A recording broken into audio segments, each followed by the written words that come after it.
Audio Jungle.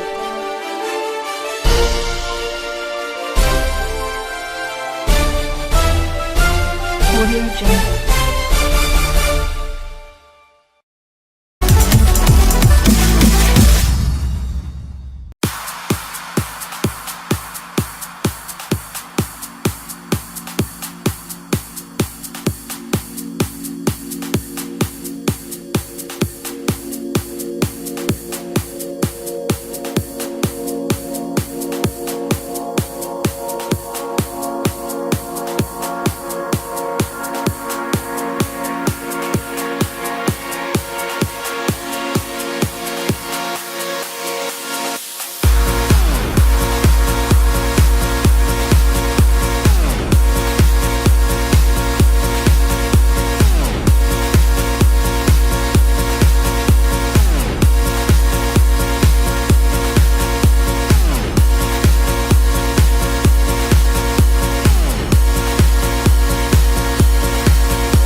COUP sheds a tear for ex-husband Karapets Gisitsel.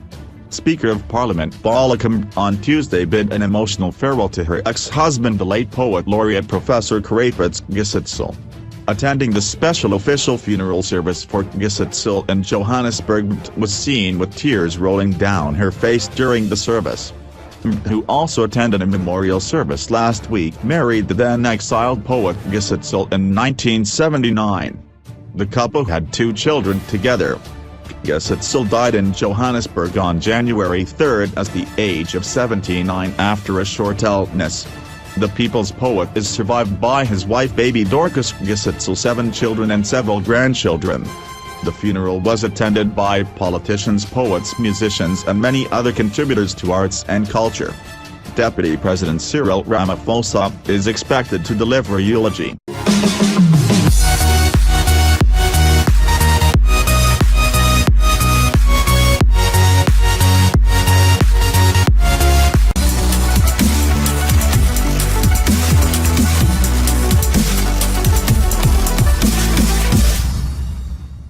Former Mugabe aide reveals the army general's chilling message that forced Mugabe to resign. An aide to former President Robert Mugabe has revealed how generals warned him to step aside as protests against him grew, or face being lynched like Libya's Muammar Gaddafi. Massive street protests against 93-year-old Mugabe erupted after the military briefly took power in November following the veteran leader's sacking of then Vice President Emmerson Mnangagwa. Mugabe subsequently resigned after apparently striking a deal with the army and supporters of Mnangagwa, who then succeeded Mugabe. The commanders sent us with a very chilling message. They said, please go and get the president to appreciate the gravity of the situation out there, Mugabe's former spokesman, George Chiremba, told the Daily News Sunday paper. There was the possibility of a Libyan scenario where the president would have been dragged out of the Blue Roof and lynched, he added, referring to Mugabe's private residence in Harare. Gaddafi was overthrown in 2011 after a violent popular uprising and slaughtered by a mob after he was found hiding in a drainage pipe.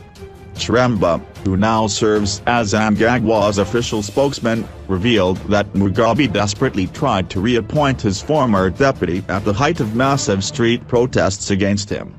Chiremba was heavily involved in the negotiations that eventually led to Mugabe stepping aside. In his interview about the upheaval that shook the country at the end of last year, Chiremba also described how Zimbabwean border guards attempted to shoot Mnangagwa as he sought to flee, fearing for his life. Mnangagwa recounted a scuffle at the Mozambican border where officials attempted to shoot him, but were disarmed by one of his twin sons, the paper reported. Mnangagwa has previously said that he feared an attempt would be made on his life after his personal protection officers were withdrawn following his sacking. He subsequently made it to an airstrip where an acquaintance sent a private plane which carried him to South Africa, from where he negotiated with Mugabe. By the end of the crisis, even former First Lady Grace Mugabe, whose ambition to succeed her husband was widely credited as a catalyst for the army's intervention, wanted Mugabe to go. Even the First Lady was behind Mugabe's decision to resign, said Chiremba. When you have a president who can no longer command institutions he is supposed to lead, there is a problem. But what should be noted is that Mugabe never refused to step down, he wanted to do it in his own way.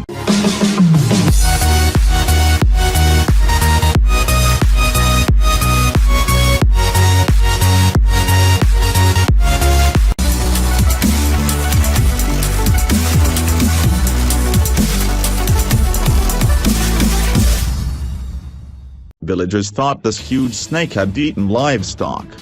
Nigerians know they should be on call every second, as predators never sleep. No matter what they do for a living, life in Nigeria is not easy. Thousands of people survive under life-threatening conditions without proper water, food supplies on one hand and a huge risk to suffer from wild animals on the other. This is why locals have learned taking care of their households without any fear, being able to defeat almost any predator absolutely barehanded. These men and women know the only working law of wild nature: kill or be killed. So, they mostly choose the first option. Citizens of one tiny village have noticed the current loss of livestock under murky circumstances. Animals disappeared. That was not only happening under the cloak of the night but at daytime too. So, they were not surprised to find a huge snake not far from their houses once. People saw there was something inside its stomach. Their first thought was, another animal stolen and swollen right where it was, but they were absolutely wrong. Men took out knives to kill the beast and cut it apart. In a moment, they realized it was their lucky day. Mommy snake was expecting a few hundreds of cute little snakes to show off from eggs in a while. Such snakes are extremely dangerous. They can kill livestock and never miss a chance to eat people if they are spot walking alone.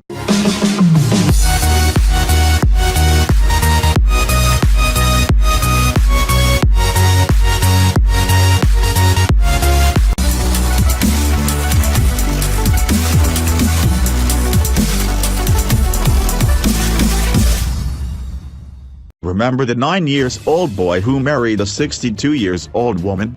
Yes, he is now 12 seconds old, 2017, and what happened next will shock you. Saini Masala and Helen Shea Bankley got married to follow their family traditions in 2014. A 9-year-old schoolboy tied the knot with his 62-year-old bride, who already had 5 children, in Mpumalanga, South Africa. The bride, who expressed her happiness over the fact that the boy picked her, told the newsman that the boy will continue to live a normal life, as other boys of his age, and will later get married to a younger bride. Fast forward to 2017. Strange things continue to happen in this world, and sometimes we can only be made silent to see it. This event is more than surprising. A 9-year-old boy named Sani Masala Who married a 62-year-old woman named Helen. This incident took place in the village of ZIMBABWE in Mpumalanga, South Africa in 2014. This boy became the youngest bride twice in history, because she married Helen twice. There was an informal wedding party last year. Wedding ring Sani Masala and Helen, with Ifeat Sani Masala married Helen again because she wants an official wedding ceremony in front of the villagers.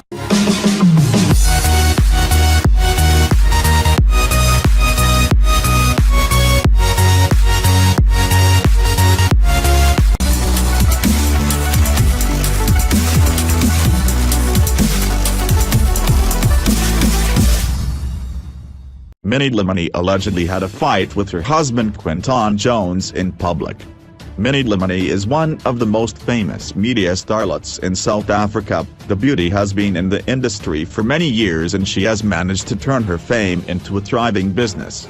The beauty recently got married in a record-breaking televised 3-part docu-series for Vuzu, and since the wedding, there have been ongoing rumors of trouble and paradise in her new marriage. According to Sunday Sun, Minnie Limani and her husband had a public spat at the Cape Town International Airport.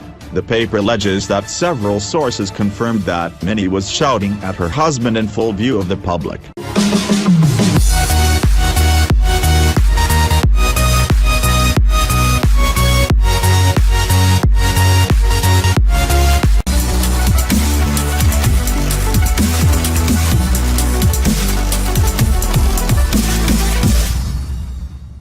Latest, former President Mugabe to appear before Parliament over missing $15 billion. President Robert Mugabe is set to appear before Parliament to expand on the allegations he made in 2016 that $15 billion worth of diamond revenue went missing. The issue came out yesterday in Parliament during a sitting of the Mines and Energy Portfolio Committee chaired by Norton MP Mlizwa. Mlizwa said Home Affairs Minister Robert Mpofu, a former mines minister, and his successor, Walter Chidakwa, would also be summoned for grilling over the disappearance of the diamond revenue during their tenure.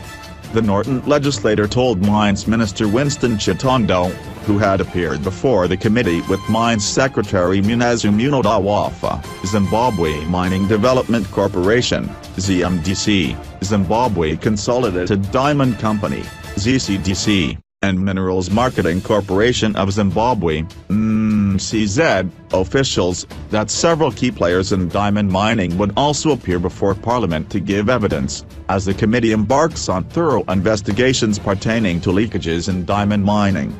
There are no sacred cows in terms of the oversight role of Parliament, and there is nothing that even stops us from calling Mugabe, who first mentioned the issue of the $15 billion, from appearing before Parliament and asking him how he came to know about that, Mlizwa said, without specifically mentioning when Mugabe would be summoned.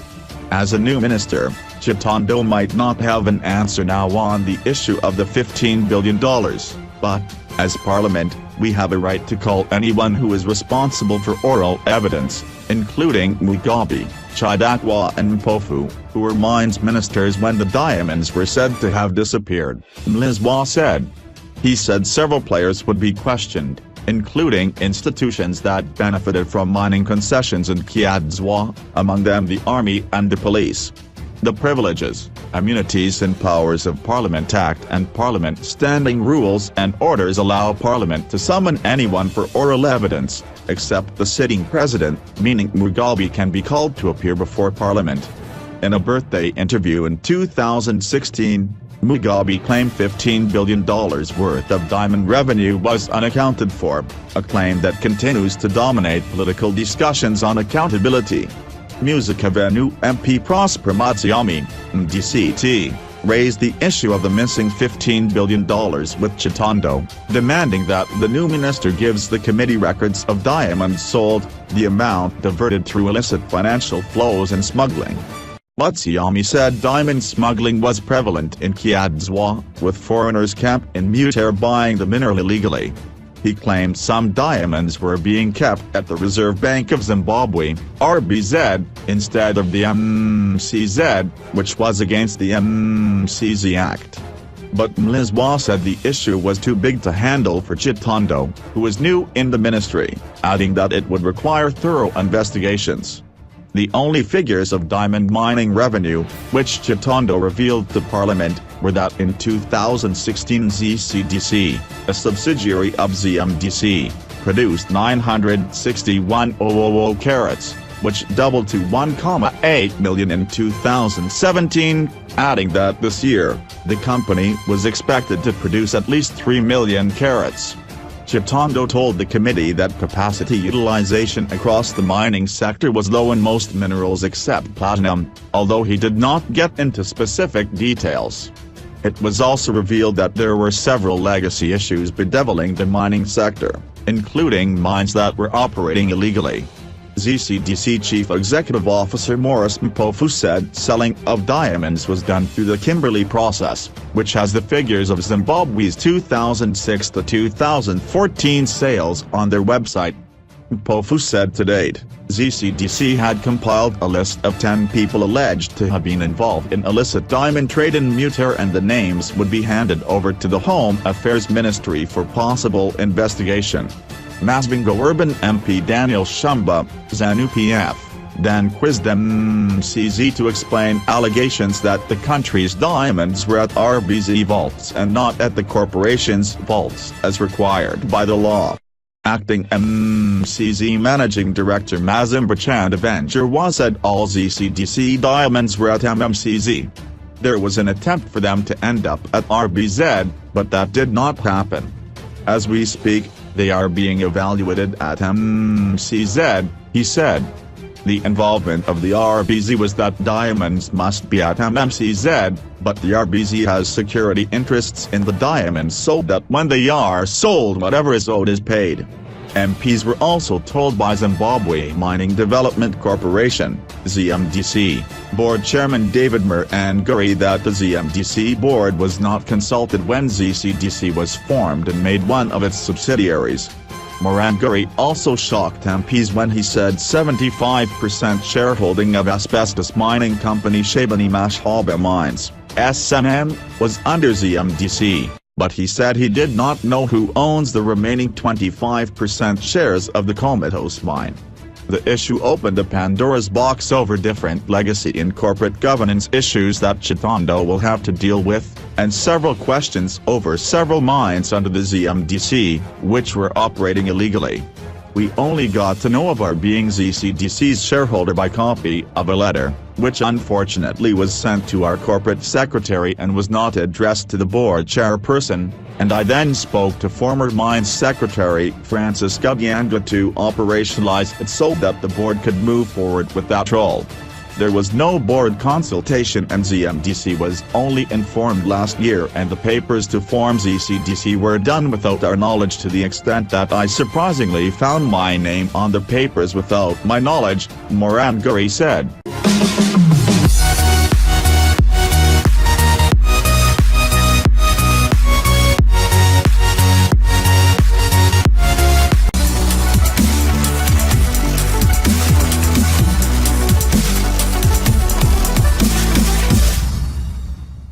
Jacob Zuma and the late Kwezi's son demand to be looked after. Fizikal Ntsukla Kuzwayo, who accused President Jacob Zuma of RP 12 years ago, died in 2016, leaving a young boy whose father is Jacob Zuma. According to source close to the young boy, it's said that the young boy is struggling to survive because the people who are looking after him are very poor and Mr. Zuma is not supporting the child anyhow. Mr. Zuma was found not guilty of the charge of RP. And the boy's mom, and he does not visit his 12-year-old son when he has time. The boy exists as a result of RP 3. It is very sad and disappointing that people in power can get away with their wrongdoings. When we tried to get hold of Mr. Zuma to hear his side of the story, his phone took us straight to voicemail.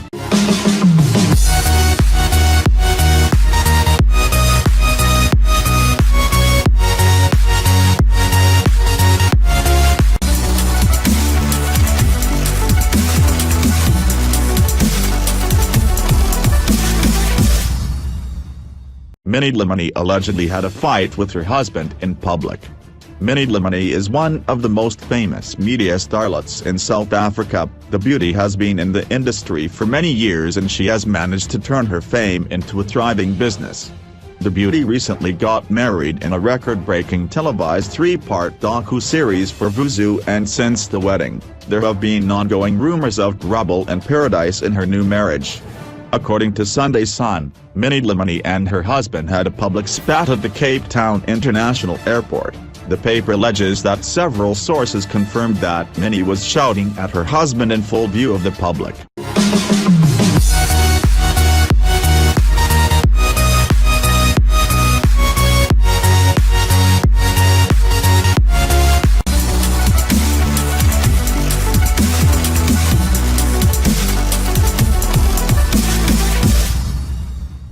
Mugabe offers to return externalized funds, appeals to other high-profile government officials to follow suit. Zimbabwe's former president Robert Mugabe and his family have heeded President Mnangagwa's call to return externalized funds. In his letter dated January 7, 2018, the Mugabes said they wanted to lead the way by returning funds to government coffers and appealed to other high-profile government officials to follow suit. Mr. Mugabe said he had not been pressured to take this move. He urged all Zimbabweans to work in harmony and support the incumbent president. He also blasted his former spin doctor, Jonathan Moyo's statement that the military's intervention was a coup. The military were targeting criminals like Moyo, Kasakouwere, Chombo, Mfoko and others who had infiltrated the party. Mugabe admitted that the so-called G40 cabal led by Jonathan Moyo had endorsed former First Lady Grace Mugabe to succeed him. He however refused to divulge the whereabouts of his wife Grace, Patrick Zuluo and Kasakouwere. It is unclear whether President Mnangagwa will embrace Mugabe's offer or if he will ask his predecessor to surrender more funds purportedly externalized. Presidential spokesman George Chiremba refused to comment on the latest development.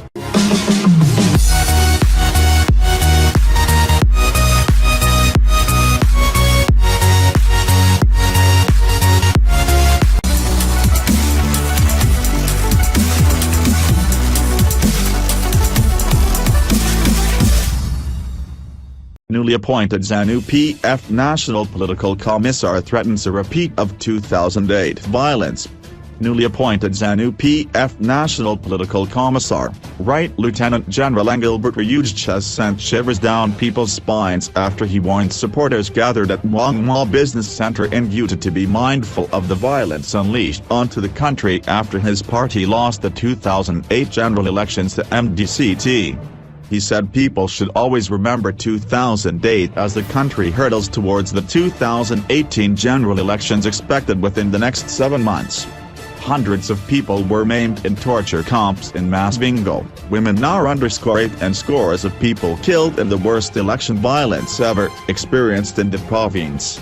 Ironically, just 200 meters from where Ryuj addressed last week's meeting was a torture base where civil servants including teachers were subjected to all forms of punishment and humiliation, and the wounds are still fresh.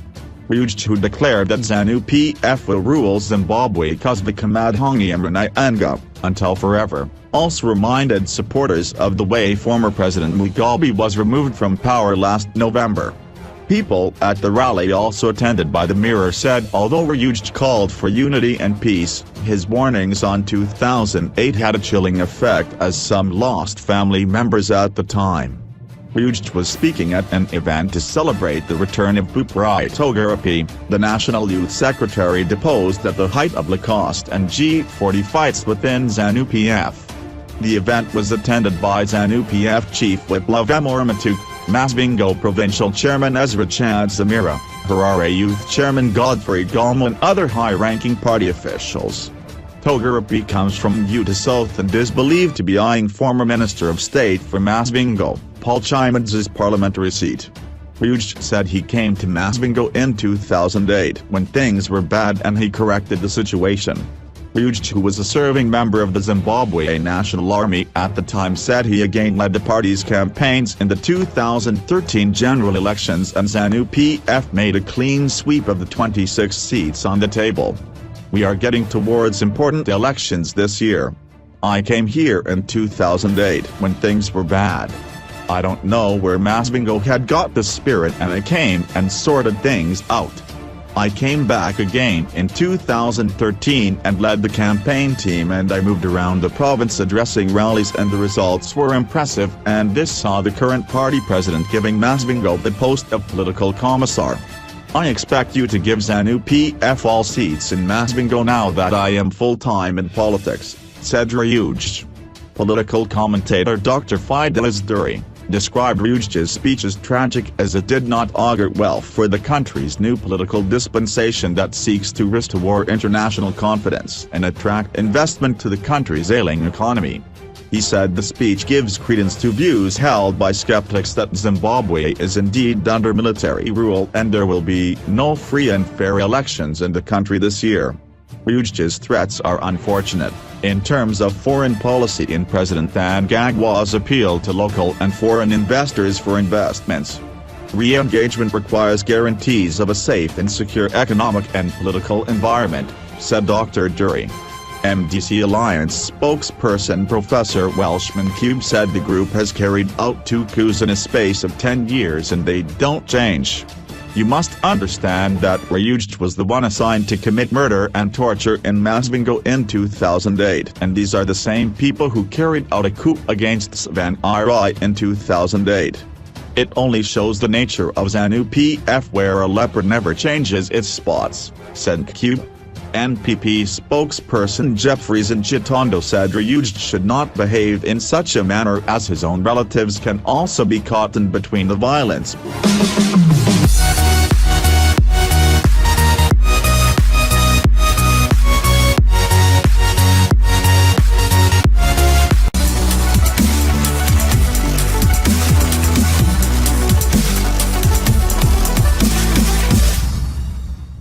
Latest, VP Chiwenga exposes Mugabe's lies.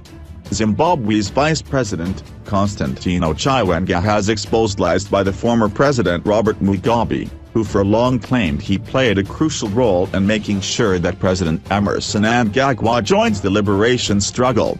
While addressing a controversial youth interface rally in Bindira, Mugabe told ZANU-PF supporters that he personally invited Mnangagwa to join ZANU, which later became the country's ruling party after independence.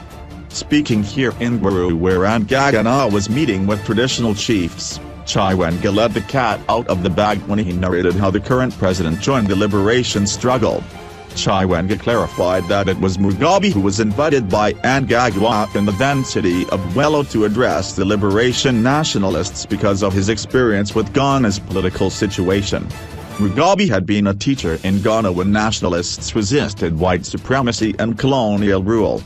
Mugabe has been accused by several academics and historians of rewriting history to suit his tribal and/or political agendas, by often downplaying the role of genuine freedom fighters while exaggerating his own contributions, or those of his pawns. Opposition activists have often mocked that Mugabe never fired a gun in his life. Mugabe is not a military man, never was. The closest he came to becoming a military man was his safari suits he wore in the 80s. Wrote Whitlaw Magwiji.